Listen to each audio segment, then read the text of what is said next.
يوم لا ينفع مال ولا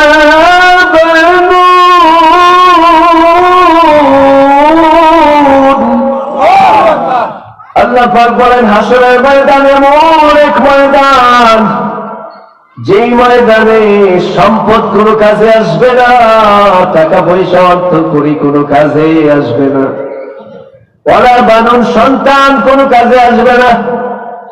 দুনিয়ায় ফিটাফিটি করলে তো বিপদে পড়লে সন্তান কাজে আসে, তাই না?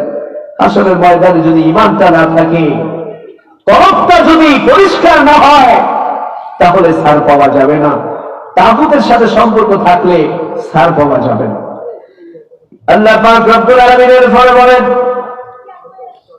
ইল্লা মান আতাল্লাহ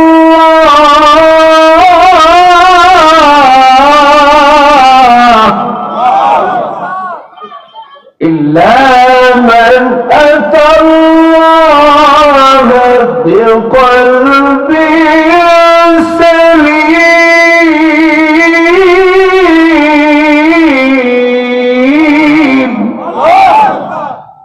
আল্লাহ রাব্বুল আলামিন বলেন ইযবাতালা ইব্রাহিম রাব্বুহু বিকালিমাতিন فأتمهن قال إني جاعلك للناس إماما। আল্লাহ পাক রব্বুল আলামিন বলেন আমি আমার নবী ইব্রাহিমকে অনেক পরীক্ষা করেছি, আর প্রত্যেক পরীক্ষায় সে উত্তীর্ণ হয়েছে, পাস করেছে। ফেল করে নাই, প্রত্যেক পরীক্ষায় কি করেছে? পাস করেছে। এরপরে আল্লাহ রাব্বুল আলামিন এই পরীক্ষা নিয়ে তাকে ঘোষণা করলেন ক্বালা ইন্নী জাইলুকা লিন-নাসি ইমামা। ও ইব্রাহিম, তোমার পরীক্ষায় আমি খুশি হয়েছি, তুমি পাস করেছো, তুমি গ্রেট মার্ক পেয়েছো, গোল্ডেন এ প্লাস পেয়েছো। এরপরে কি আছে? চূড়ান্ত পর্যায়ে তুমি পৌঁছেছো, যার কারণে আমি রব্বুল আলামিন গোটা মানব জাতির ইমাম তোমাকে বানায় দিলাম, গোটা মানব জাতির নেতা বানায় দিলেন আল্লাহ। তাকে হযরত ইব্রাহিম আলাইহিস সালামকে লিন-নাসি ইমামা। এরপরে তিনি আবার বললেন ক্বালা ওয়া মিন যুররিয়্যাতি, আল্লাহর কাছে আবার মুনাজাত দিয়ে বলছে আল্লাহ আমার সন্তানদেরকে এই রাহে আপনি কবুল করেন, তাদেরকেও নেতৃত্ব দেন, তাদেরকেও নেতা বানান, তাদেরকে ইমাম বানান। আল্লাহ পাক রব্বুল আলামিন বলেন কারাত লা ইয়ানালু আহাদিজ যালিমিন। ও ইব্রাহিম, সব তোমার সন্তানদের মধ্যে আমি সৎ কর্মশীল যারা হবে, সত্যের অনুসারী যারা হবে, তাদেরকে অবশ্যই নেতা বানাবো তোমার মতো। কিন্তু শুনে রাখো, যারা জালেম হবে, যারা মানুষের উপরে জুলুম করবে, স্বৈরাচার হবে, স্বৈর শাসক হবে, পৃথিবীর বুকে দাঙ্গা হাঙ্গামা তৈরি করবে, সন্ত্রাস তৈরি করবে, মানুষের মাঝে অশান্তি তৈরি করবে, আল্লাহ বলেন এই জালেমদেরকে আমি কোনোদিন নেতা বানাবো না। চূড়ান্ত ভাবে একটি সময় নেতৃত্ব দিবে কারা? মুসলমানগণ এবং হযরত ইব্রাহিম আলাইহিস সালামের চূড়ান্ত বংশধর যারা, যারা ইব্রাহিম আলাইহিস সালামের কর্মের সাথে মিল আছে, ওই মিল্লাতের উপরে যারা প্রতিষ্ঠিত থেকেছে, তাদেরকে আল্লাহ রাব্বুল আলামিন নেতৃত্ব দান করবেন। সম্মানিত হাজিরিন, আল্লাহ সুবহানাহু ওয়া তাআলা ইব্রাহিম আলাইহিস সালামকে এমনি ভাবে নবী দিয়ে, সন্তান দিয়ে ধন্য করেছেন, সমৃদ্ধ করেছেন, যাতে তার দাওয়াতের ক্ষেত্রে পরিবর্তন ঘটে। আল্লাহ রাব্বুল আলামিন বলেন ওয়া ওয়াহাবনা লাহু ইসহাক ওয়া ইয়াকুব ওয়া জাআলনা ফি যুররিয়্যাতিহি নবুওয়া। আমি রাব্বুল আলামিন আমার নবী ইব্রাহিম আলাইহিস সালামকে ইসহাক এবং ইয়াকুব দান করেছি। কি দান করেছেন?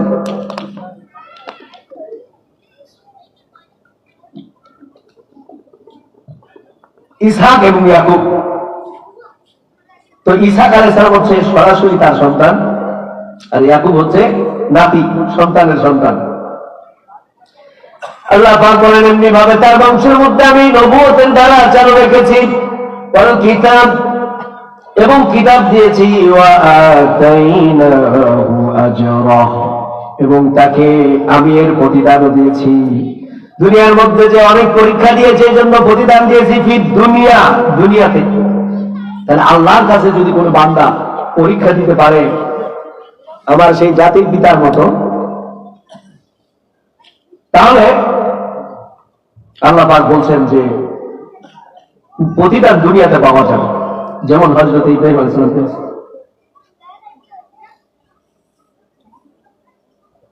এরপরে আল্লাহ বলছেন وَإِنَّهُ فِي الْآخِرَةِ لَمِنَ الصَّالِحِينَ, এবং তিনি আখিরাতে সৎকর্মশীলদের মধ্যে অন্তর্ভুক্ত হবেন। যারা সৎকর্মশীল তাদের মধ্যে তিনি অন্তর্ভুক্ত হবেন। হযরত ইব্রাহিম আলাইহিস সালাম আল্লাহর কাছে সৎকর্মশীলদের মধ্যে অন্তর্ভুক্ত হওয়ার জন্য দোয়াও করেছেন। এত পরীক্ষা দেওয়ার পরেও দেখেন নিজেকে বড় মনে করে নাই, তিনি আল্লাহর কাছে দোয়া করেছেন,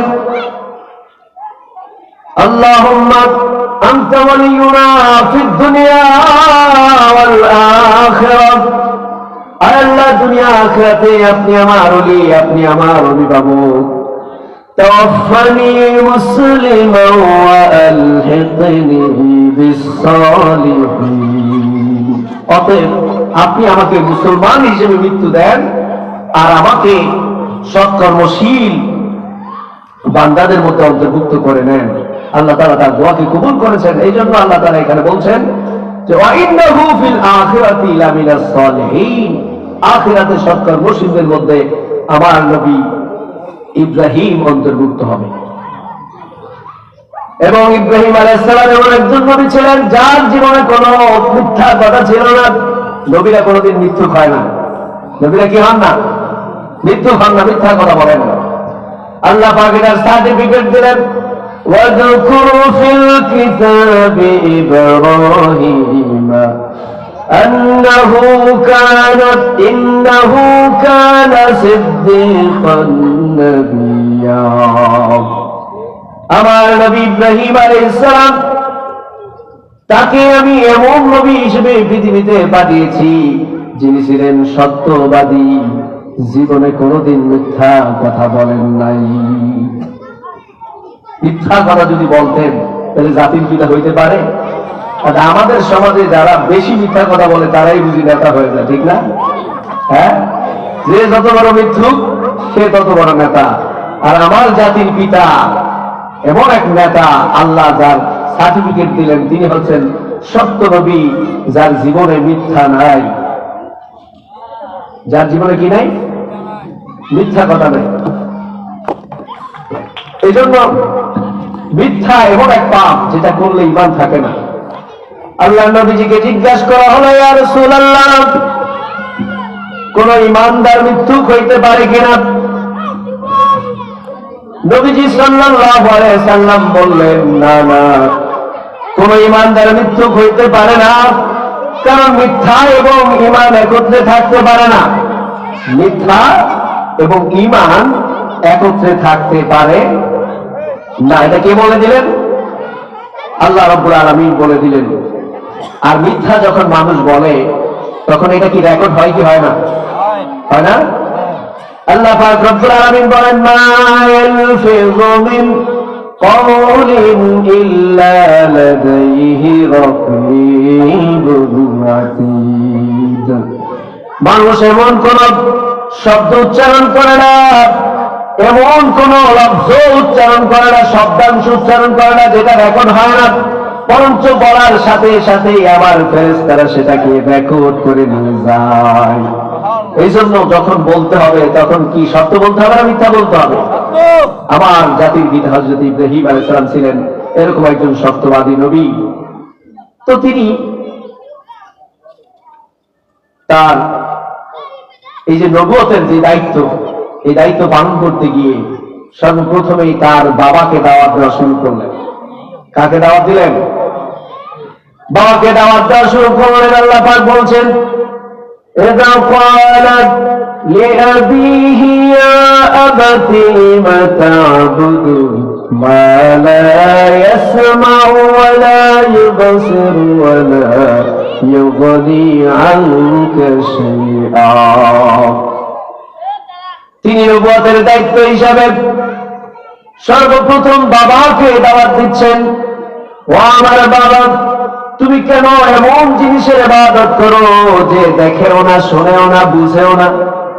দেখেও না, শোনেও না, বুঝেও না। তিনি বলছেন লা ইয়াসমাউ ওয়ালা ইউবসিরু ওয়ালা ইউগনি আনকা শাইআ। লা ইয়াসমাউ, শোনে না, ওয়ালা ইউবসিরু, দেখেও, দেখে কি? মূর্তির সামনে যখন খাবার রাখা হয়, মূর্তির সামনে থেকে যদি কোনো কুকুর খাবার নিয়ে যায় অথবা মাছি এসে মূর্তির নাকের ডোগার উপরে পায়খানা করে, তাহলে দেখে নাকি? দেখে? দেখে না। অথবা কেউ গালি দিলে শোনে নাকি? কেউ দোয়া করলে শোনে নাকি? তাহলে শোনে না, দেখে না।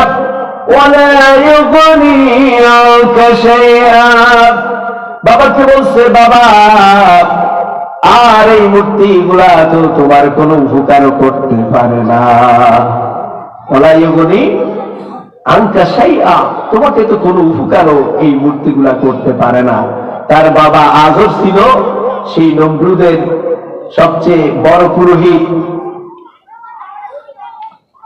তো তারা যে মূর্তি পূজা করত, এই মূর্তি পূজার বিরুদ্ধে সর্বপ্রথম সে কথা বলা শুরু করলো কে? হযরতে ইব্রাহিম আলাইহিস সালাম। এরপরে ইব্রাহিম আলাইহিস সালাম বলছে, বাবা শোনো, ইয়া আবাতি ইন্নী ক্বাদ জাআনি মিনাল ইলমি মা লাম ইয়াতিকা ফাত্তাবি'নি আহদিকা সিরাতান সাওয়্যা। ইব্রাহিম আলাইহিস সালাম বললেন, আমার বাবা, এগুলোর ইবাদত ছেড়ে দাও, এগুলোর ইবাদত না করে আমার কথা শোনো। আমাকে আল্লাহ পাক রব্বুল আলামিন এমন ইলম দিয়েছে যা তোমরা জানো না। যদি এই ইলমের অনুসরণ করো তাহলে আল্লাহ পাক রব্বুল আলামিন চির মুক্তির পথ বলে দিবেন, সিরাতে মুস্তাকিম, হেদায়েতের পথ, যেটা দুনিয়াও শান্তি আর পরকালেও মুক্তি, এমন পথ দান করবেন আল্লাহ সুবহানাহু ওয়া তাআলা যদি আমাকে অনুসরণ করেন। যে হুকুম আল্লাহ তাআলা আমার উপরে জারি করেছেন, আমি যেগুলো বলি এগুলো যদি মানেন, তাহলে আল্লাহ পাক আপনাকে হেদায়েত দিয়ে দুনিয়া এবং আখিরাতে ধন্য করে দেবেন। সন্তান যখন এই কথা বলেছে, বাবার মুখ দিয়ে এখনো পর্যন্ত কোনো কথা নাই। আল্লাহ পাক বলছেন, ইয়া আবাতি ইন্নী আখাফু আন ইয়ামাসসাকা আযাবুন মিনার রাহমান ফাতাকুনা লিশ-শাইতানি ওয়ালিয়া। হযরত ইব্রাহিম আলাইহিস সালাম বলছেন, আমার বাবা, আমি ভয় করতেছি আপনি যদি এই মূর্তি পূজা না ছাড়েন, আপনি যদি এই মূর্তি পূজা চালিয়ে যান, তাহলে আমি ভয় করছি আপনার উপরে আল্লাহ পাকের গজব এবং আযাব নাযিল হয়ে যাবে। কি দেখাইতেছেন? আল্লাহর গজবের ভয়, আল্লাহর আযাবের ভয় দেখাইতেছেন বাবাকে, যে আমার রহমান দয়ালু আল্লাহর পক্ষ থেকে তাহলে কি নাযিল হবে? গজব নাযিল হবে। আর এই ধারা যদি তারপর আপনি অব্যাহত রাখেন, তাহলে আপনি নিজেই শয়তানের অন্তর্ভুক্ত হয়ে যাবেন। তিনি বলছেন, ফাতাকুনা লিশ-শাইতানি ওয়ালিয়া, আপনি শয়তানের দলভুক্ত হয়ে যাবেন যদি আপনি এটা করেন। এরপরে ক্বালাত আরাদিবুন আওতান ইলাহাতি ইয়া ইব্রাহিম লাইন লাম তানতাহি লাআরজুমান্নাকা ওয়াহজুরনি মালিয়া। এবার বাবা বলতেছে, ও সন্তান, ও আমার ছেলে, তুমি কি আমাদের নাকি? আমাদের যে ইলা আছে এই ইলার কি বিরোধিতা করো? লা ইন লাম তানতাহি, যদি তুমি এটা না ছাড়ো, লা আরজুমান্নাকা ওয়াহজুরনি মালিয়া, তাহলে তুমি এখান থেকে সরে যাও, আমার সংসার থেকে বেরিয়ে যাও। যেমন আমাদের সমাজে বাবা সন্তানের উপর রাগ করে বলে না যে আমার সংসার থেকে বাইরে যা, আমার কথা না শুনলে। যদি ইব্রাহিম আলাইহিস সালামের বাবা তাকে বললেন যে যদি আমার কথা না শোনো তাহলে এখান থেকে বেরিয়ে যাও। হযরত ইব্রাহিম আলাইহিস সালাম বাবার কথায় কিছু মনে করলেন, এইভাবে তিনি দাওয়াত দিতে থাকলেন একের পর এক। আল্লাহ পাক রব্বুল আলামিন বলেন অন্য জায়গায়, ইব্রাহিম লিআবিহি আযার আতাত্তাখিযু আসনামান আলিহাতান ইন্নী আরাকা ওয়া কওমাকা ফী দালালিন মুবিন। হযরত ইব্রাহিম আলাইহিস সালাম বললেন, আমার পিতা আযরকে লক্ষ্য করে বললেন, আপনারা যে মূর্তি পূজা করেন, যাকে আপনারা ইলাহ মনে করেন, আমি দেখতেছি এটা আপনারা ভুল করতেছেন, এটা আপনাদের ভুল সিদ্ধান্ত, এটা আপনাদের ভুল সিদ্ধান্ত। আমি দেখতেছি আপনার কওমেরও ভুল করতেছে, আপনারা স্পষ্ট ভুলের মধ্যে আছেন। বাবাকে তিনি একের পর এক দাওয়াত দিতেছেন। একটি সময় বাবা তাকে বাড়ি থেকে বের করে দিয়েছে, তিনিও বাড়ি থেকে বের হয়ে গিয়েছেন, বাড়ি থেকে বের হয়ে গিয়েছে। ফাঁকে আমরা একটু জিকির করি, লা ইলাহা ইল্লাল্লাহ, লা ইলাহা ইল্লাল্লাহ, লা ইলাহা ইল্লাল্লাহ, লা ইলাহা ইল্লাল্লাহ, লা ইলাহা ইল্লাল্লাহ, লা ইলাহা ইল্লাল্লাহ, লা ইলাহা ইল্লাল্লাহ, লা ইলাহা ইল্লাল্লাহ, লা ইলাহা ইল্লাল্লাহ, লা ইলাহা ইল্লাল্লাহ, লা ইলাহা ইল্লাল্লাহ, লা ইলাহা ইল্লাল্লাহ, লা ইলাহা ইল্লাল্লাহ, লা ইলাহা ইল্লাল্লাহ মুহাম্মাদুর রাসূলুল্লাহ সাল্লাল্লাহু আলাইহি ওয়াসাল্লাম। হযরত ইব্রাহিম আলাইহিস সালাম বাড়ি থেকে বের হয়ে গিয়েছেন ঠিকই, কিন্তু বাবার সাথে দুর্ব্যবহার করেন নাই, বাবার সাথে দুর্ব্যবহার করেন নাই, অভিশাপ দেন নাই, বরঞ্চ তিনি কি বলেছেন শুনুন। তিনি বলেছেন, লা আস্তাগফিরুন্না লাকা ওয়া মা আমলিকু লাকা মিনাল্লাহি মিন শাই।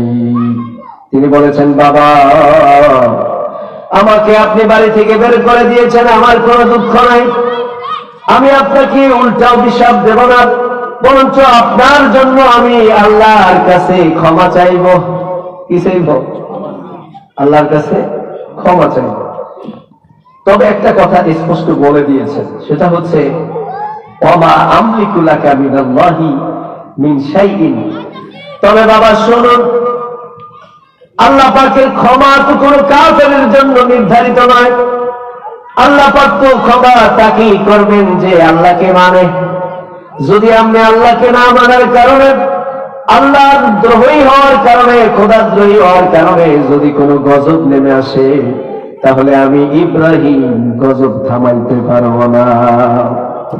ইব্রাহিম আলাইহিস সালাম বাবাকে বলে দিলেন যে বাবা যদি কোনো গজব নেমে আসে, আমি তো আপনার জন্য দোয়া করি, এটা ঠিক আছে, তবে যদি আল্লাহ সিদ্ধান্ত হয় আল্লাহর অবাধ্য হওয়ার কারণে তিনি গজব নাজিল করবেন, তাহলে সেই গজব তো আমি ঠেকাইতে পারবো না। অর্থাৎ বাবাকে এই দিকে একটু সতর্ক করে গেলেন যে সময় থাকতে আপনি সঠিক পথে চলে আসুন। তিনি আল্লাহ পাকের কাছে দোয়া করলেন, واغفر لأبي إنه كان من الضالين আল্লাহ পাকের কাছে ইব্রাহিম আলাইহিস সালাম দোয়া করলেন, ওগো আমার রব, ওগো আমার আল্লাহ, আমার বাবাকে ক্ষমা করে দেন। ওয়াগফির লিআবি, আমার বাবাকে ক্ষমা করে দেন। ইন্নাহু কানা মিনাদ দালিন, আল্লাহ আমার বাবা তো গুমরাহ হয়ে গেছে। ইব্রাহিম আলাইহিস সালাম চাচ্ছিলেন যে বাবাকে যাতে গুমরাহি থেকে বের করে আল্লাহ কি করেন, হেদায়েত দিয়ে দেন। এবং তিনি ভয় করেছিলেন পরকালকে। পরকালের হাসরের ময়দানে হাজারো মানুষ যেখানে থাকবে, হযরত ইব্রাহিম আলাইহিস সালাম জাতির পিতা আর তার পিতা যদি জাহান্নামে চলে যায়, তাহলে তার জন্য এটা লজ্জাজনক। কি লজ্জাজনক? এই জন্য তিনি চিন্তা করেছেন যে আমার বাবার কাছে, আমি বাবার জন্য আল্লাহর কাছে মাগফিরাতের দোয়া করি। তিনি দোয়া করেছেন। এরপরে আল্লাহর কাছে বলেছেন, ওয়ালা তুখজিনি ইয়াওমা ইউবআসুন।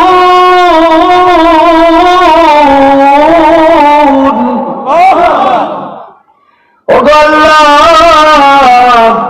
হাসরের ময়দান যখন কায়েম হয়ে যাবে, সকল মানুষজন যখন সেখানে উঠে যাবে, কিয়ামতের ময়দানে আপনি আমাকে অপমান করে দিয়েন না। হাদিস শরীফে এসেছে, হযরত ইব্রাহিম আলাইহিস সালামের সাথে কিয়ামতের ময়দানে বাবার সাথে সন্তানের সাথে সাক্ষাৎ হয়ে যাবে।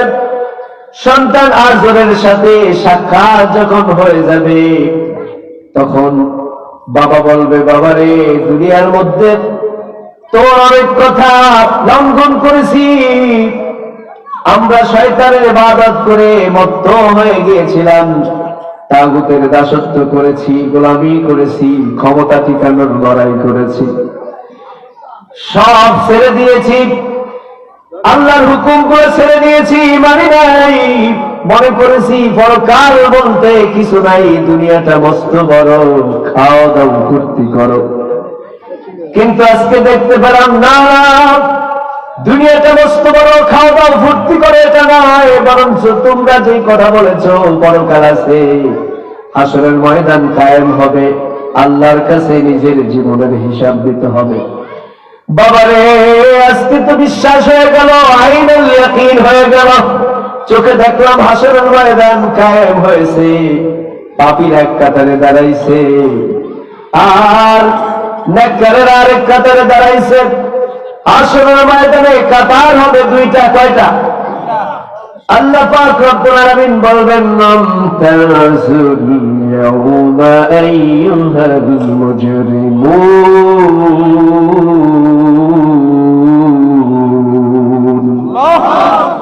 হাসরের ময়দানে আল্লাহ তাআলা মানুষদেরকে লক্ষ্য করে বলবেন, ও মুসলিমেরা, ও জালেমেরা, ও দুনিয়ার অত্যাচারী শাসক মানুষেরা, স্বৈরাচারীরা, শোনো, দুনিয়ার জমিনে আমি তোমাদেরকে অনেক ছাড় দিয়েছি, অনেক সহ্য করেছি, আমার ইমানদার বান্দাদেরকে অনেক যন্ত্রণা দিয়েছ, তাদের সাথে একই বাজারে গিয়েছ, একই সমাজে থেকেছ, একই কাতারে থেকেছ, কিন্তু সর্বসময় ইমানদারদের উপরে জুলুম চালিয়েছ। আজকের দিনে আমার এই নেককার বান্দাদের সাথে থাকতে পারবে না। আজকে তোমাদের কাতার আলাদা, আর আমার নেককার বান্দাদের কাতার আলাদা। অপরাধীদের কাতার আলাদা করে দিবেন, জান্নাতীদের কাতার আলাদা করে দিবেন, আর জাহান্নামীদের কাতার আল্লাহ পাক আলাদা করে দিবেন। এই জন্য বাবা যখন অপরাধীদের কাতারে দাঁড়াবে, সন্তানের সাথে ইব্রাহিম আলাইহিস সালামের সাথে যখন দেখা হবে, হযরত ইব্রাহিম বাবাকে দেখে বড় মায়া লেগে যাবে। সন্তানের বাবার জন্য মায়া আছে না? বাবার কথা শুনে, বাবার মুখের দিকে তাকিয়ে বড় মায়া লেগে যাবে।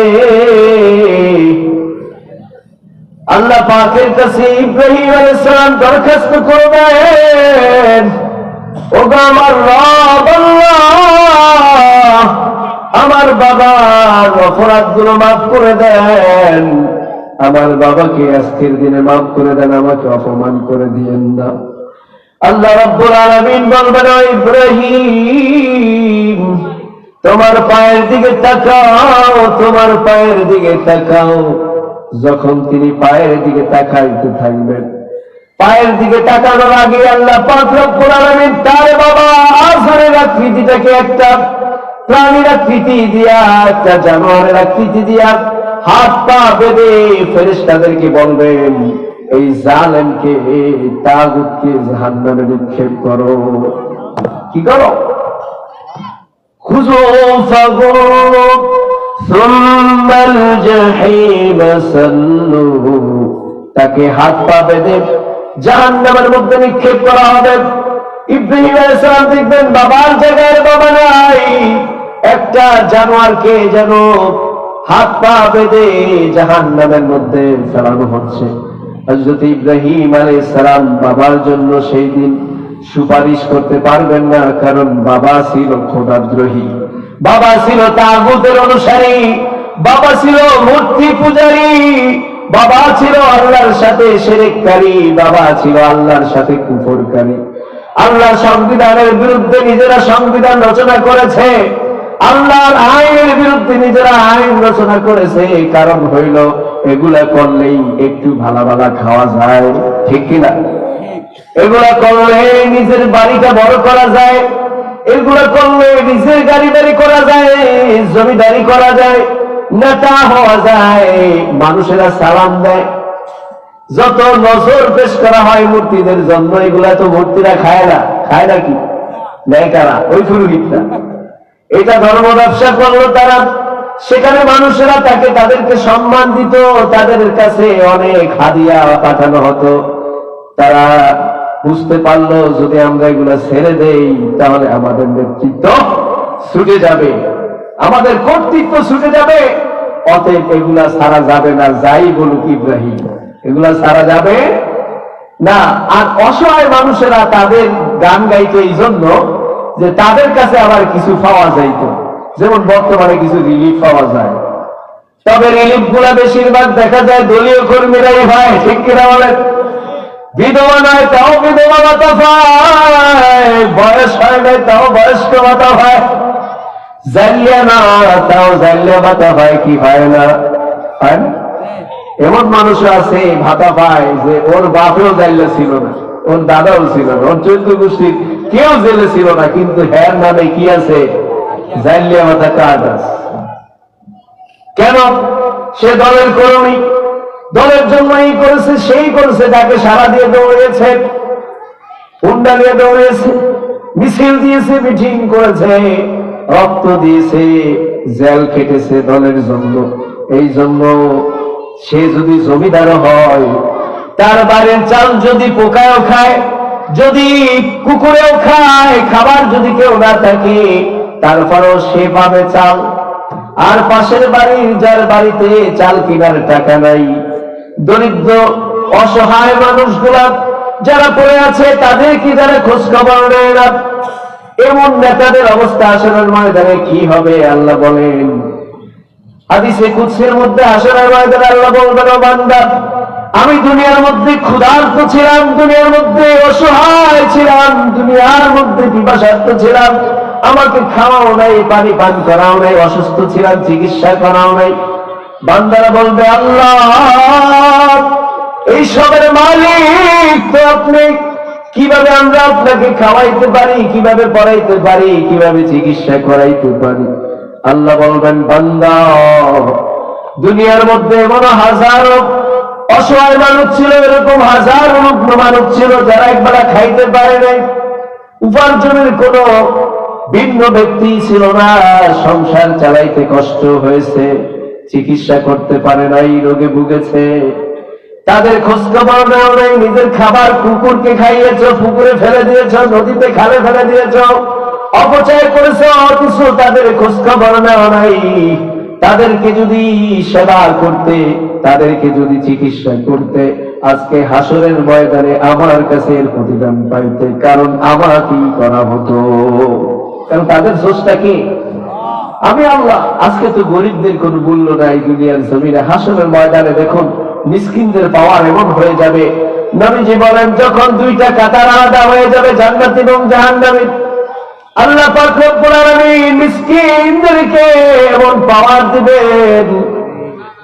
পাওয়ার দিবেন মিসকিনদের দেখে বলবেন, ও মিসকিনেরা, আজকে নবীদের যেরকম সুপারিশ করার পাওয়ার আছে, শহীদদের যেমন সুপারিশ করার পাওয়ার আছে, যেমন ভাবে অন্যান্য সিদ্দিকদের সুপারিশ করার পাওয়ার আছে, দুনিয়ায় তুমি মিসকিন ছিলে আমার হুকুম আদায় করেছ, আমার হুকুমকে ছেড়ে দাও নাই, আমার দিন প্রতিষ্ঠার জন্য কাজ করেছ, আজকের দিনে আমার কাছে তোমার দাম অনেক বেশি। বান্দা তাকায় দেখো, ওই যে জাহান্নামের কাতার, ওই জাহান্নামের কাতারের মধ্যে তাকায় দেখো, তোমাকে কি কোন দিন সহযোগিতা করেছে তাকে টেনে বের করো। বান্দা শুনে তখন কাতারের মধ্যে তাকানো শুরু করবে, দেখবে হায় রে জাহান্নামের কাতারে দাঁড়িয়ে আছে আমার পশ্চিমগড়ের দুদু, হয় না, আমার পশ্চিমগড়ের চাষা, অথবা উত্তরগড়ের চাষা, অথবা বাড়ির মধ্যে অন্য কোন মুরব্বী, অথবা অন্য কোন ভাই যে আজকে জাহান্নামের কাতারে দাঁড়িয়ে গেছে, পাপের কারণে দাঁড়িয়ে গেছে। বলতে হয় আমার এই চাষা, আমার এই দাদা, আমার এই ভাই আমাকে এইভাবে সহযোগিতা করেছে, আমার ওষুধ কেনার টাকা দিয়েছে, আমাকে চিকিৎসা করাইছে, আমাকে 1 কেজি চাল দিয়েছে, অথবা আমাকে 10 কেজি চাল দিয়েছে, 100 টাকা দিয়ে সহযোগিতা করেছে, অথবা টাকা নাই মানুষ থেকে টাকা উঠায় আমার চিকিৎসা করাইছে। এইরকম ওই চাষা ভাই অথবা যে আত্মীয় চিনবে তাকে বের করবে, বলবে আল্লাহ বের করে এনেছি। আল্লাহ পাক রব্বুল আলামিন বলবে, যাও যাও ও বান্দা, তোমার এই আত্মীয়কে নিয়ে তুমি আমার জান্নাতে ঢুকে যাও। তবে ঈমানটা থাকতে হবে। কি থাকতে হবে? ঈমানটা থাকতে হবে। আমল কম হইলেও ঈমানটা থাকতে হবে। তবে যদি কেউ তাগুত হয়, আল্লাহর প্রতি ঈমানও আছে, আবার তাগুতের তাদের সাথে সম্পর্ক আছে, এইরকম যদি হয় তাহলে তাদের ঈমান পরিপূর্ণ হলো না, বিধায় তারাও আল্লাহর কাছে ছাড় পাবে। ঈমান আনতে হইলে প্রথমে কি করতে হবে? তাগুতকে বাদ দিতে হবে, তাগুতের অনুসরণ করা যাবে না। আল্লাহ পাক রব্বুল আলামিন বলেন, তামাইয়াকফুর বিত্তাগুতি ওয়া ইউমিন বিল্লাহি ফাকাদ ইসতামসাকা বিল উরওয়াতিল মুসকা লা ইনফিসামা লাহা। আল্লাহ পাক বলেন, যারা এমন অবস্থায় ঈমান আনে প্রথমে তাগুতকে বাদ দেয়। কাকে বাদ দেয়? তাগুতের সাথে সমস্ত সম্পর্ক ছিন্ন করে, এরপরে আমি আল্লাহর সাথে ঈমানের সম্পর্ক তৈরি করে ঈমান আনয়ন করে। আল্লাহ বলেন, এই অবস্থায় যদি বান্দা ঈমান আনতে পারে তাহলে বান্দার সাথে আমি আল্লাহর সাথে এমন এক সম্পর্ক তৈরি হয়ে যায় যেটা কখনো ছিঁড়ে না। এটা এমন এক রশি যেটা কোনোদিনও আর ছিঁড়বে না। আল্লাহর সাথে বান্দার সাথে এই দৃঢ় সম্পর্ক তৈরি হয়ে যায় যখন তাগুতকে বাদ দেওয়ার পরে আল্লাহর প্রতি ঈমান আনে। তাগুতকে বাদ দেওয়ার পরে আল্লাহর প্রতি ঈমান আনে, তখন আল্লাহর সাথে দৃঢ় সম্পর্ক বান্দার সাথে তৈরি হয়। আর আল্লাহর সাথে যাদের সম্পর্ক তৈরি আছে, যারা এই কলবটা নিয়ে আল্লাহর সাথে দেখা করতে পারবে, কেবলমাত্র তারাই হাসরের ময়দানে নাজাত পাবে। ইয়াউমা লা ইয়ানফাউ মালুন ওয়ালা বানুন।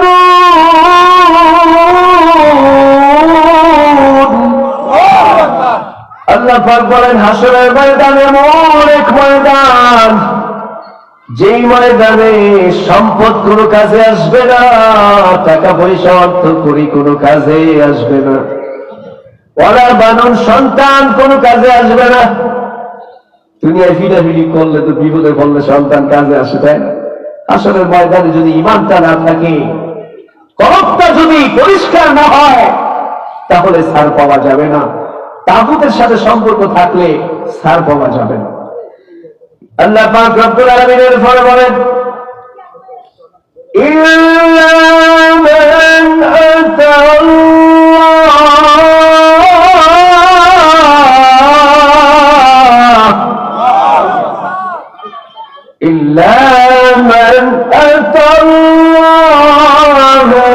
بقلب سليم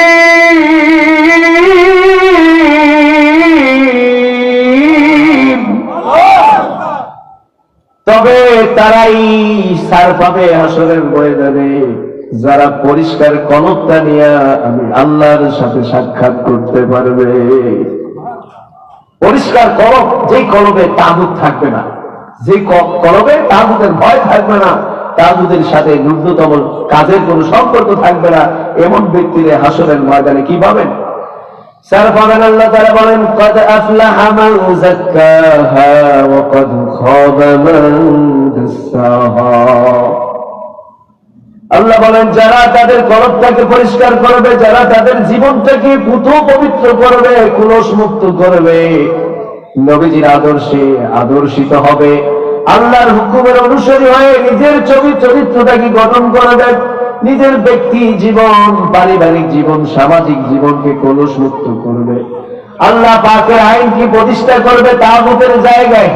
লিইউযহিরাহু আলা দ্বীনি কুল্লি, যেই প্ল্যান মিশন ছিল নবীদের এবং আমাদের বিশ্ব নবী মুহাম্মদ রাসূলুল্লাহ সাল্লাল্লাহু আলাইহি সাল্লামকে আল্লাহ তাআলা যে উদ্দেশ্যে পৃথিবীতে পাঠিয়েছেন, এই উদ্দেশ্যে যদি কোনো বান্দা কাজ করতে পারে এবং এই অবস্থায় যদি আল্লাহর সাথে দেখা সাক্ষাৎ করতে পারে, তাহলে আল্লাহ পাক রব্বুল আলামিন তাদেরকে কি করবেন? ছাড় দেবেন, অর্থাৎ সে হাসরের ময়দানে মুক্তি দিবেন। বলতেছিলাম বন্ধুগণ, তাগুতের অনুসারী হওয়ার কারণে হযরত ইব্রাহিম আলাইহিস সালাম বাবার জন্য সুপারিশ করেছেন, কিন্তু কবুল হয়েছে কি? কবুল হয়। এরপর ইব্রাহিম আলাইহিস সালাম যখন দেখলেন তারা এই মূর্তি পূজাগুলা ছাড়ে না, ছাড়তেছে না, এমন সময় হযরত ইব্রাহিম আলাইহিস সালাম সিদ্ধান্ত নিলেন এইটার বিরুদ্ধে একটা ব্যবস্থা নিতে হবে। কি নিতে হবে? একটা ব্যবস্থা অবশ্যই নিতে হবে। তিনি চিন্তাগ্রস্ত, ফিকির করলেন কি করা যায়, কি করা যায়। আল্লাহ পাক রব্বুল আলামিন কোরআনের মধ্যে বিস্তারিত ভাবে কথাগুলো বলেছেন, সব কথাগুলো বলতে পারবো না, সুযোগ নেই। সম্মানিত হাজিরিন, আল্লাহ পাক রব্বুল আলামিন বলেন ইযা ক্বালাত লিআবিহি ওয়া কওমিহি মা হাযিহি তামাতিল। এটা কিসের তোমরা পূজা করো যেটা তোমাদের কোনো উপকার করতে পারে না, কোনো ক্ষতি করতে পারে না, তোমাদের কথা শোনে না। অন্য আয়াতে আল্লাহ বলেন আতলু আলাইহিম নাবা ইব্রাহিম ইয ক্বালা লিআবিহি ওয়া কওমিহি মা তা'বুদুন। এটা কিসের ইবাদত করো তোমরা আল্লাহকে বাদ দিয়া? তারা বলে আমার বাপ-দাদারা করেছে এই জন্য করি। তিনি বললেন হাল ইয়াসমাউনাকুম ইযা তাদউন। তোমরা যখন তাদেরকে ডাকো তারা ডাকে সাড়া দেয় না কি করে না? ডাকে সাড়া দেয় না। এরপরে বলছে আও ইয়ানফাউনাকুম আও ইয়াদুররুন। এরা কি কোনো উপকার করতে পারে, কোনো ক্ষতি করতে পারে? যে না। তাই করো কেন? কাযালিকা আবা আনা, এইভাবে আমাদের বাপ দাদারা করতো। কাযালিকা ইয়াফআলুন, তারা এমন করতে, আমরা এমন করি। আজকের সমাজে হাজারো মানুষ খুঁজে পাবেন তারা মুসলমান শুধুমাত্র নামাজে, মুসলমান শুধুমাত্র হজে, মুসলমান শুধুমাত্র যাকাতে, মুসলমান শুধুমাত্র রোজায়, কিন্তু এর বাহিরে আল্লাহর হুকুমগুলো এরা চোখে দেখে না। এরা মনে করেছে ইসলাম বুঝি এইটাই, ইসলাম বুঝি এইটাই। নিজের গোটা জীবনকে ইসলামের অনুকরণ করতে হবে, নিজের পরিবারটাকে যে ইসলাম অনুযায়ী সাজাইতে হবে, নিজের সমাজটাকে যে ইসলাম অনুযায়ী সাজাইতে হবে, নিজের দেশে যে রাসূলের আদর্শ প্রতিষ্ঠা করতে হবে, এটা কিন্তু ইসলাম মনে করে না। কি বলেন? আছে না?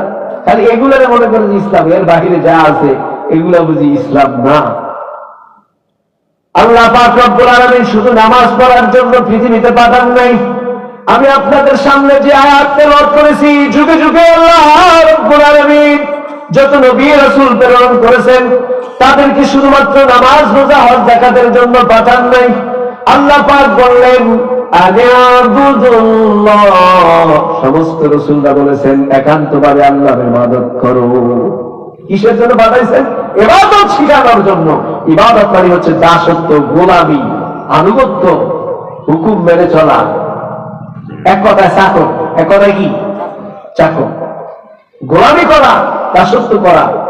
আল্লাহ রাব্বুল আলামিনের দাসত্ব এই জন্য করতে হবে কারণ আপনার আমার মালিক কে? আপনার আমার মালিক আল্লাহ।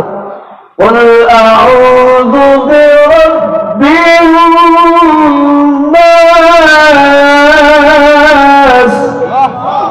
ملك الناس إله الناس। আল্লাহ নবীকে আল্লাহ তাআলা বলেছিলেন, নবী আশ্রয় চান সেই রবের কাছে যিনি সমস্ত মানুষের রব, যিনি সমস্ত মানুষের ইলাহ, যিনি সমস্ত মানুষের মালিক। তাহলে মানুষের মালিক কে? আমরা কি মানুষের মধ্যে বলি না? আমরা কি মানুষের মধ্যে বলি না? আল্লাহ বলে মালিকিন নাস। তাহলে মালিকিন নাস কে? আল্লাহ। আল্লাহ যদি আমাদের মালিক হয়, আল্লাহ যদি আমাদের অধিপতি হয়, তাহলে আমরা তার কি? চাকর, আমরা তার গোলাম। অতএব গোলামি করতে হবে আল্লাহ। আপনাদের যদি জিজ্ঞাসা করি, কোন গোলাম যদি কোন মনিবের চাকরি করে, তাহলে মনিবের হুকুম যেগুলো সেগুলো পালন করতে হবে নাকি তার বিরোধিতা করতে হবে? পালন করতে হবে না? পালন করতে হবে, অবশ্যই পালন করতে হবে। কারণ তার মনিব তাকে যেভাবে বলেছে, যদি দাঁড়িয়ে থাকতে বলে দাঁড়িয়ে থাকাও তার জন্য কি? মনিবের হুকুম। যদি বসে থাকতে বলে বসে থাকাও মনিবের হুকুম। আমাদের দেশে দেখুন সেনাবাহিনী, রাত বাহিনী আছে, পুলিশ আছে, যে রাত বাহিনীর চাকরি করে অথবা সেনাবাহিনীর চাকরি করে, সমস্ত নিয়ম শৃঙ্খলা মানে, কিন্তু পোশাকটা সেনাবাহিনীর গায়ে দেয় নাই, অথবা জুতাটা সেনাবাহিনীর পরে নাই, অথবা টুপিটা সেনাবাহিনীর মাথায় দেয় নাই, অথবা সব ঠিক আছে কিন্তু সঠিক সময় টাইম মতো সে আসে না, তাহলে কি তার চাকরি থাকবে? থাকবে কেন? সব তো ঠিক আছে, একটা না সমস্যা, একটা না সমস্যা। তাহলে সব ঠিক থাকলে যদি এক জায়গায় সমস্যাও থাকে, তাহলে যদি তার চাকরি না থাকে, তাহলে আপনার শুধু নামাজ পড়তে হক দেখা ঠিক আছে, আর বাকি কোথাও নিজের কোন জীবন চরিত্রে মিল নাই, তাহলে তো আপনার কি নাই? ইবাদতে ঠিক নাই। কারণ ইবাদত শুধু এগুলো নয়, এগুলো মৌলিক ইবাদত বটে, তবে শুধুমাত্র এগুলোর জন্যই আল্লাহ তাআলা পৃথিবীতে পাঠান নাই। আপনি আল্লাহর খলিফা, আপনি আল্লাহর কি? খলিফা। ইবাদত কোন জিনিস? ইবাদত হলো আওয়ামিরুল্লাহি তাআলা নাওয়াহি, আল্লাহ পাকের আদেশ এবং নিষেধ, গোটাটাই হলো ইবাদত। যদি শুধুমাত্র নামাজ ইবাদত হইতো, তাহলে সূর্য যখন অস্ত হয়, দ্বিপ্রহর যখন হয়, সূর্য যখন উদয় হয়, তখন কেন নামাজ পড়া যায় না? ওই সময় নামাজ পড়লে ইবাদত হয় না গুনাহ হয়? নামাজ তো ইবাদত। তাহলে চালান না সূর্যের সময়, চালান না সূর্য ডুবার সময়, অস্তের সময়, দ্বিপ্রহরে, কি বলেন? যদি নামাজ থেকে ইবাদত হয়, তাহলে আপনি পড়েন না কেন?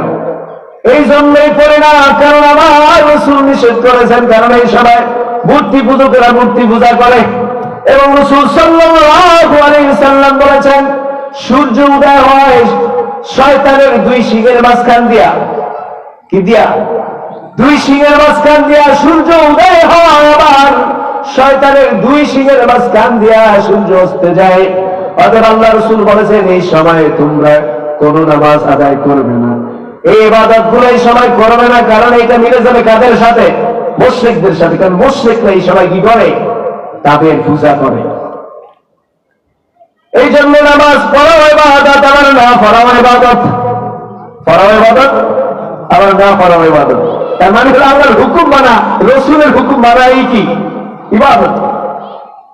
আল্লাহ রাব্বুল আলামিন কোরআনের মাধ্যমে জানায় দিলেন, মা আতাকুমুর রাসূলু ফাখুযু ওয়া মা নাহাকুম আনহু ফান্তাহু।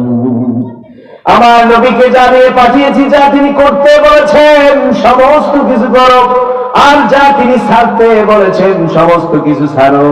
এটাই হইল ইবাদত। এটাই কি? ধরাও ইবাদত, ছাড়াও ইবাদত। তাহলে মূল ইবাদত কি? আল্লাহর আদেশ মানা, আল্লাহর নিষেধ মানা। যেমন রোজা ইবাদত, কিন্তু ঈদের দিনে যদি কেউ রোজা রাখে ইবাদত হবে? ঈদের দিনে রোজা রাখা হারাম। আমার নবী বলেছেন ঈদের দিনে কেউ রোজা রাখতে পারে না। এই জন্য ঈদের দিনে রোজা না রাখাও কি ইবাদত।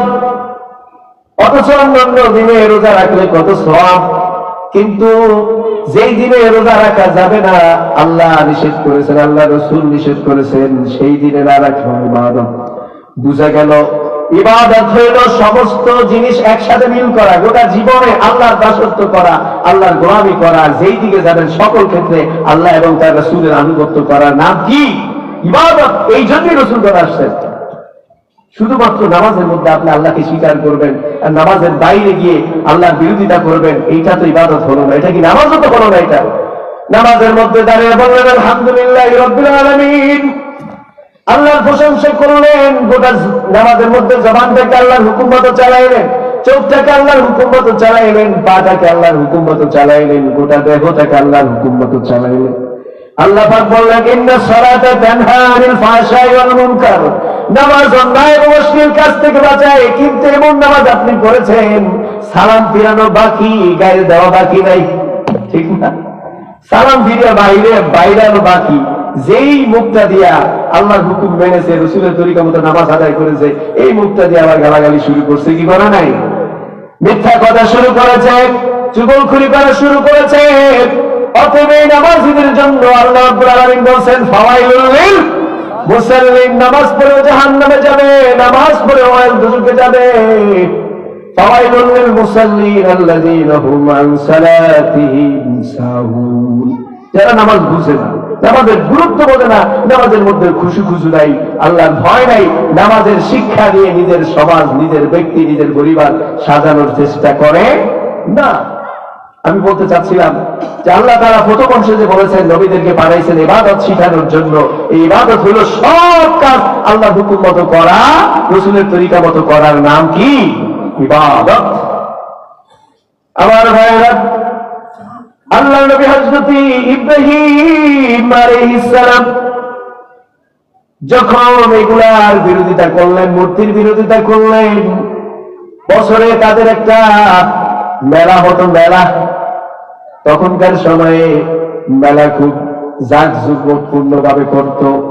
এই মেলাতে যখন ইব্রাহিম আলাইহিস সালামের সমস্ত আত্মীয় স্বজন, সমস্ত মূর্তি পূজারীরা মেলা করতে গেল, খুশি হাস ফুর্তি করতে গেল, হযরত ইব্রাহিম আলাইহিস সালামকেও তারা সাথে নিতে চাইল। তিনি বললেন فَقَالَ إِنِّي سَقِيمٌ,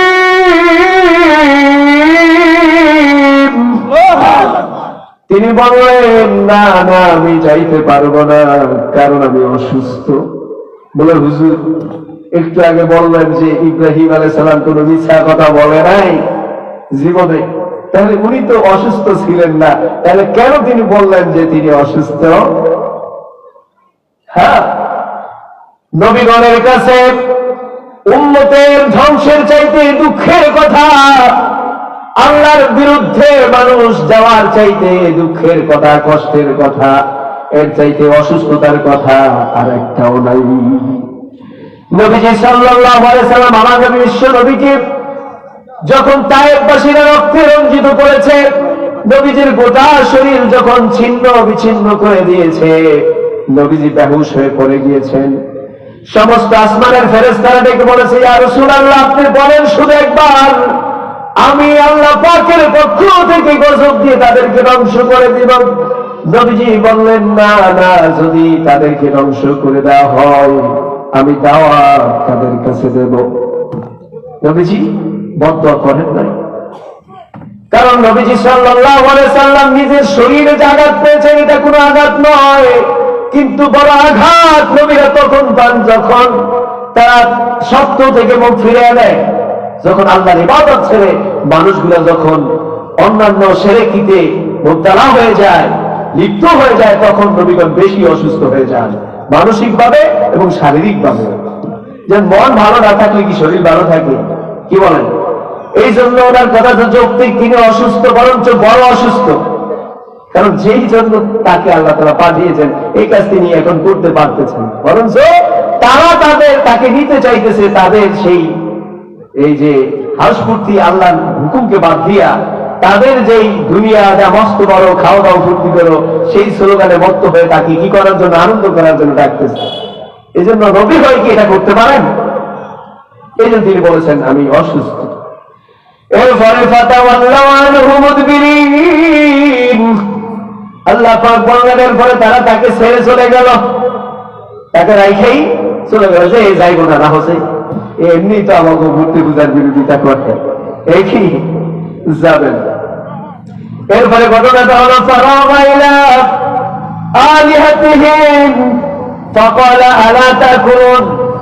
এরপরে ইব্রাহিম আলাইহিস সালাম ওই মন্দিরের মধ্যে ঢুকে পড়লেন। তারা যেখানে মূর্তিগুলা সাজায় রাখছে ওইটার মধ্যে ঢুকে পড়ে। আল্লাহ বলেন ফাকালা আলা তাকুন, হযরত ইব্রাহিম আলাইহিস সালাম বললেন, তাদের সামনে যখন দেখলেন সুন্দর সুন্দর খাবার পরিবেশন করা হয়েছে, খাবারের অভাব নাই, প্লেট ভর্তি খাবার, দেখেন এখনো দেয়, এখনো দেখবেন যে মূর্তির সামনে খাবার দেয়, দেয় না? তখন দিত। মূর্তির সামনে খাবার যখন দেখলেন হযরত ইব্রাহিম আলাইহিস সালাম বললেন খাও। খাও না কেন? এই খাস টাকা বালাকুম বালাকুম লা আল্লাহ পাক রব্বুল আলামিন বললেন বালাকুম লা তানফিকুন। আল্লাহ বললেন যে হযরত ইব্রাহিম আলাইহিস সালাম বললেন বারবার খা খা, কিন্তু কোনো কথা কয় না। বলে কথা কস না, কথাও কয় না। এরপরে তিনি কি কাজ করলেন? فراغ عليهم ضربا باليمين। এরপরে রাগে ক্ষোভে গোসায় ফেটে গিয়ে নিজের ডান হাতে এত জোরে আঘাত করেছে, অনেকে বলেন কুঠার দিয়ে আঘাত করেছে, কিন্তু এখানে কুঠার শব্দ নেই, তিনি বলছেন ইয়ামিন বা ডান হাতে আঘাত করেছেন। এমন জোরে আঘাত করেছেন যে সেইগুলা চূর্ণ বিচূর্ণ হয়ে গেছে। এরপরে শুধুমাত্র বড়টাকে ছেড়ে দিয়েছেন যাতে আমরা দেখতে পারে যে ঘটনাটা কে ঘটাইল। বুঝতে পারছেন? হযরত ইব্রাহিম আলাইহিস সালাম এইভাবে তাদেরকে মারলেন, এইভাবে তাদের সাথে আচরণ করলেন। আল্লাহ পাক বলেন ফাজাআলাহুম জুজাজা, একবারে টুকরা টুকরা হয়ে গেছে। এমন পিটান পিটাইছে, হাত পা একেবারে গোটা শরীর ভেঙে কি করে দিয়েছে? চুরমার করে দিয়েছে। যেমন কিছুদিন আগে একজনের মূর্তি ভাঙ্গিয়া একেবারে দিছে না, কিছুদিন আগে শুনছেন না সিরিয়াতে, এই যে সিরিয়া বিজয় হলো, সিরিয়াতেও কিন্তু সেটা করা হয়েছে। আসলে মূর্তির সাথে প্রতিমার সাথে মুসলমানদের কোনো সম্পর্ক নাই, যেমন সম্পর্ক ছিল না আমার জাতির পিতা, আপনার জাতির পিতা, মুসলমানের জাতির পিতা হযরত ইব্রাহিম আলাইহিস সালামের সাথে। আর যারা এই মূর্তি পূজাকে বা মূর্তিকে দেশে সাজায় রাখতে চায় তারা মূলত আল্লাহর বিরোধী, খোদাদ্রোহী, তারা মূলত বড় তাগুত। আর তাদের সাথে যারা স্লোগান দিয়া তাদের দলকে বাড়ি করে তারাও সেই তাগুতের অনুসারী। ঠিক কিনা বলেন? অতএব গজব যখন আসবে তখন এই গজব বাইসিয়া নাজিল হবে না যে কে টুপি মাথায় দিল আর কে দাড়ি রাখলো। টুপি মাথায় দিয়ে দাঁড়িয়ে রেখে নামাজ পড়েও যদি আপনি সেই তাগুতের পিছনে স্লোগান দেন, আপনার নামাজ, আপনার দাড়ি, আপনার টুপি আপনাকে আল্লাহর গজব থেকে বাঁচাইতে পারবে না। যেখানে হযরত ইব্রাহিম আলাইহিস সালাম তার বাবা মাকে রক্ষা করতে পারেন। আমি আপনাদেরকে আয়াত আয়াত যদি আলোচনা শুনাইতে যাই অনেক সময় লাগবে, আমার সবাই শেষ হয়ে গেছে, তারাই আমি একটু বলে শেষ করছি। হযরত ইব্রাহিম আলাইহিস সালাম যখন এই ঘটনা করলেন, জাতির লোকেরা এসে দেখলো সমস্ত অবস্থা খারাপ, মূর্তিগুলো ভাঙ্গা। বলছে এই কাজ কে করেছে? আল্লাহ কোরআনে বিস্তারিত ঘটনা বর্ণনা করেছেন, সবাই থাকলে আমি আয়াত দিয়ে আপনাদেরকে শোনাইতাম। আল্লাহ রাব্বুল আলামিন বলেন হযরত ইব্রাহিম আলাইহিস সালাম যখন এই ঘটনা ঘটালেন, তারা এসে বেড়া থেকে যখন এসে দেখলো যেখানে সমস্ত কিছু চুরমার করে দেওয়া হয়েছে, তারা জিজ্ঞাসা করলে এটা কে করেছে? এবার বুঝতে বাকি নাই যে হযরত ইব্রাহিম আলাইহিস সালাম করেছে। এরপরে ইব্রাহিম আলাইহিস সালামকে ডাকলো, দেখি বললো এই এইটা করছে কেনা? বলছে বড়টারে জিজ্ঞান। কি বড়টারে জিজ্ঞান? এটা জানে যে বড়টা কথা কইতে পারবে। তুমি জানো না কথা বলতে পারে না, কথা বলতে পারে না, ইবাদত করেন কেন? এটা শোনার জন্য এই ধাক্কা দেওয়া যদি বলছেন।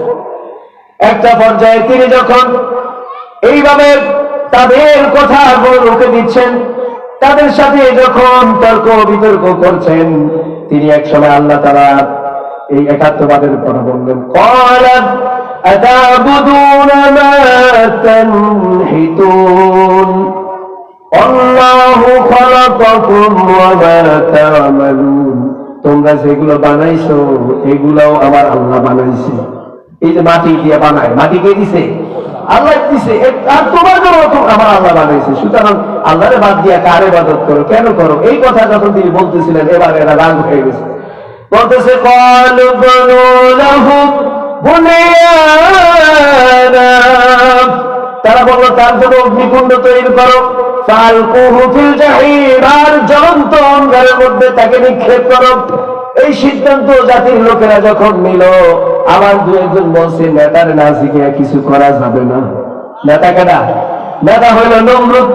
নেতার কাছে নিয়ে গেল নমরুদ, যখন তাকে দেখলো জিজ্ঞাসা করলো তুমি কোন খোদার দাওয়াত দাও?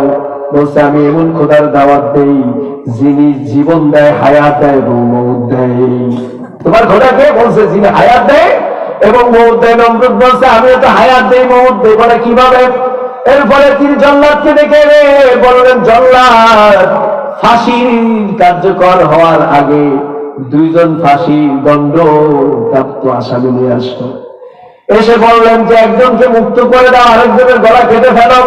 এইভাবে তিনি বললেন এই যে গলা কেটে ফেলে তাকে আমি মেরে ফেলেছি, মৃত্যু দিয়েছি, আর আরেকজনকে ছেড়ে দিয়ে তাকে হায়াত দিয়েছি, অতএব মারিও আমি, যাটা করিও আমি। নাউজুবিল্লাহ। ইব্রাহিম আলাইহিস সালাম দেখলেন যে এইভাবে তাকে আটকানো যাবে না। তিনি বললেন আমার আল্লাহ তো তিনি যিনি পূর্ব দিয়া সূর্য উদয় করে আর পশ্চিমে সূর্য অস্ত যায়, যার হুকুমে পূর্ব দিক দিয়ে সূর্য উদয় হয় আর পশ্চিমে সূর্য অস্ত যায়। তুমি যদি সেই মানের হও, তুমি যদি সেই ইলা দাবি করে দেখাও দেখি। এখন তো আর এটা পারে না, মুখ হাত পুরা বেজার হয়ে গেছে, এখন রাগ হয়ে গেছে।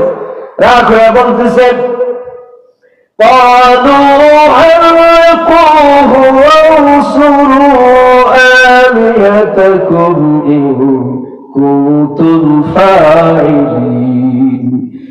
এবার নমরুদ বলতেছে এর শিগগির আগুনের মধ্যে ভালা, তোরা যেটা সিদ্ধান্ত এই সঠিক, এর শিগগির এই আগুনের মধ্যে ভালা। আগুনের বিস্তারিত অনেক ঘটনা। আগুনের মধ্যে নিক্ষেপ করা হলো ইব্রাহিম আলাইহিস সালামকে, কিন্তু আগুন আমার নবী ইব্রাহিমকে পুরাইতে পারে নাই। আল্লাহ পাক বলে দিলেন রুকুনি বারদাহু সালামান আলা ইব্রাহিম। আল্লাহ পাক রব্বুল আলামিন বললেন আগুন আমার নবী ইব্রাহিমের জন্য প্রশান্তিদায়ক হয়ে যাও, শান্তিময় হয়ে যাও, আরামদায়ক হয়ে যাও। ইব্রাহিম আলাইহিস সালামের জন্য আগুন আরামদায়ক প্রশান্তিময় হয়ে গেল। এমনকি তার মায়ের সাথে সাক্ষাৎ করার ব্যবস্থা আল্লাহ তাআলা আগুনের মধ্যে করে দিলেন। এটা আল্লাহ পারেন কি পারেন না? কিন্তু আল্লাহ রব্বুল আলামিনের বিরোধিতা করার কারণে নমরুদ আল্লাহর বিরোধিতা করেছে এবং করেছে যে আল্লাহকে হত্যা করতে পর্যন্ত আসমানে উঠেছিল। সেখানে উঠে তীর নিক্ষেপ করেছে। আল্লাহ বললেন জিবরাইল যা যা, ওরা আমি নৈরাশ করবো না, যা যা সেখান থেকে তিতান মাথায় একটু রক্ত লাগাই দে, মাছের রক্ত। কিসের রক্ত? একটু জান্নাতি মাছের রক্ত লাগাই দে, যাতে সান্ত্বনা পায় যে আল্লাহরে মারছে। বুঝতে পারছেন? তার সান্ত্বনা পায়। জমিনে এসে যখন ইব্রাহিমকে বলছে তোর আল্লাহরে তো শেষ, বলে না তো সোজা না, হুয়াল হাইয়ুল কাইয়্যুম, আমার আল্লাহ হচ্ছেন চিরস্থায়ী চিরঞ্জীব, তাকে মারা যায় না। বলে তাহলে ডাক। একটা মাঠের মধ্যে তারিখ দেওয়া হলো, হযরত ইব্রাহিম আলাইহিস সালাম একা গেলেন, তার সৈন্য সেনারা রেডি, কোথাও দেখতেছে না আল্লাহর সৈন্য। বলতেছে অপেক্ষা করো, আসবে। একটু পরে দেখেন একটা মেঘ দেখা যায়, মেঘের আকারে শো শো শব্দ শোনা যায়। সেখান থেকে যাকে যাকে মশা এসে সৈন্যদের নাকের মধ্যে ঢুকে, মগজে ঢুকে যায়, কামড়া কামড়ি শুরু করে দেয়, একে অন্যকে আঘাত করতে থাকে। এক সময় নিজেরা নিজেরা মারা যায়, লাফাইতে লাফাইতে সবাই সেখানে মারা গেল। এরপরে নমরুদ এই অবস্থা দেখে নিজের বাড়ির দিকে এক দৌড়, দাঁড়ে বাবা এভাবে ঠিক আছে যাবে না। যখন দৌড়, এই সময় তাকে কিছু করে একটা ন্যাংরা মশা তার নাকের মধ্যে দিয়ে ঢুকে গেল। ঢুকে গিয়ে এই কামড়া কামড়ি শুরু। এর ফলে তো জোতার ফিরা কত ফিরা আপনারা শুনেছেন যে ইতিহাস। একদিন দুই দিন নয়, 40 বছর এই মশা তার ব্রেনের মধ্যে, তার মগজের মধ্যে কামড়িয়েছে এবং তাকে যন্ত্রণা দিয়েছে। যন্ত্রণা দিয়ে দিয়ে তিলে তিলে আল্লাহ পাক রব্বুল আলামিন এই নমরুদকে পৃথিবী থেকে বিদায় করে দিয়েছেন।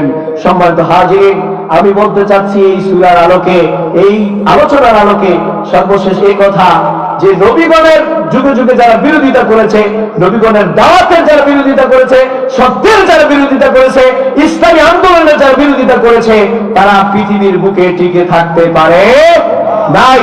বরঞ্চ পৃথিবীতে নেতা তারাই হয়েছে, স্থায়ী তারা হয়েছে, সফল তারা হয়েছে যারা সত্যের পথে, নবীদের পথে, ইসলামী আন্দোলনের পথে থেকেছে। আমরা কোন পথে থাকতে চাই?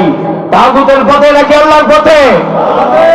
আল্লাহ রাব্বুল আলামিন আমাদের সকলকে সংক্ষিপ্ত সময়ের মধ্যে যে কথাগুলো বলেছি, সর্বপ্রথম আমাকে আমল করার তৌফিক দান করুন, সাথে সাথে আপনাদেরকে আমল করার তৌফিক দান করুন। সকলে আমিন। ওয়া তৌফিক ইল্লা বিল্লাহ। যদি সুযোগ হয় কোনো একদিন আরো বিস্তারিত কথা বলবো ইনশাআল্লাহ। আমার জন্য দোয়া করবেন। আসসালামু আলাইকুম ওয়া রাহমাতুল্লাহি ওয়া বারাকাতুহু।